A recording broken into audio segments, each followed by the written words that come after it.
माहौल गर्म है, भीड़ शोर मचा रही है और अखाड़े के बीचों बीच आमने सामने खड़े हैं आर्यावर्धन और वो पहलवान जिसे खास मकसद से भेजा गया है। शुरुओं से ही साफ नजर आ रहा है कि यह सिर्फ कुश्ती नहीं बल्कि एक सोची समझी चाल है।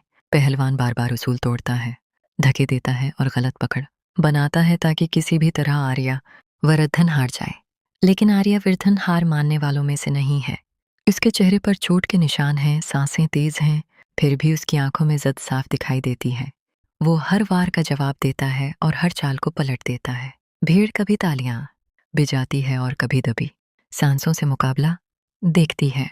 आखिरकार एक जबरदस्त दाव के साथ आर्यावर्धन पहलवान को जमीन पर गिरा देता है। रेफरी का हाथ ऊपर उठता है और जीत आर्यावर्धन के नाम हो जाती है। लेकिन असल खेल तो अब शुरू होता है। हार से बौखलाया हुआ पहलवान सबके सामने चलाने लगता है, ये जीत छोटी है, उन्होंने चीटिंग की है, ये नहीं जीत सकते। भीड़ में सरगोशियां शुरू हो जाती हैं। कुछ लोग शक की नजरों से देखने लगते हैं। आर्यावर्धन का नाम खराब करने की कोशिश साफ नजर आती है। ये सब देखकर इनों का खून खोल उठता है। वो आगे बढ़कर पहलवान से सवाल करती है, हार गए तो इल्जाम लगाना शुरू कर दिया, शर्म नहीं आती? इनों की ये बात पहलवान को चप जाती है। गुस्से में अंधा होकर वो हाथ उठाता है। वो इनों को थप्पड़ मारने के लिए आगे बढ़ता है, तभी अचानक एक मजबूत हाथ उसकी कलाई पकड़ लेता है। वो हाथ आर्यावर्धन का होता है।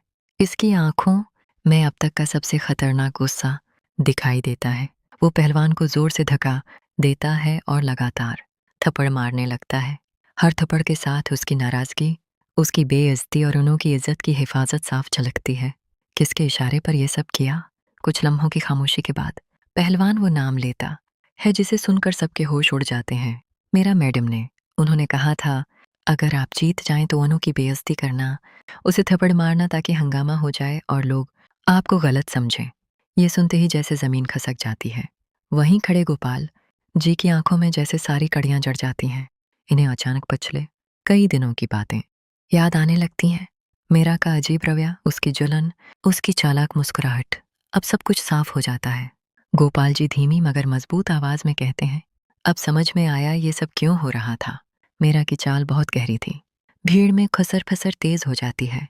जो लोग अभी तक आर्यावर्धन पर शक कर रहे थे, अब इन्हें अपनी सोच पर शर्म आने लगती है। इनों की आंखों में आंसू हैं, लेकिन इस बार ये कमजोरी के नहीं बल्कि राहत के आंसू हैं कि सच सामने आ गया। आर्यावर्धन की मिट्टियां भूंजी हुई हैं।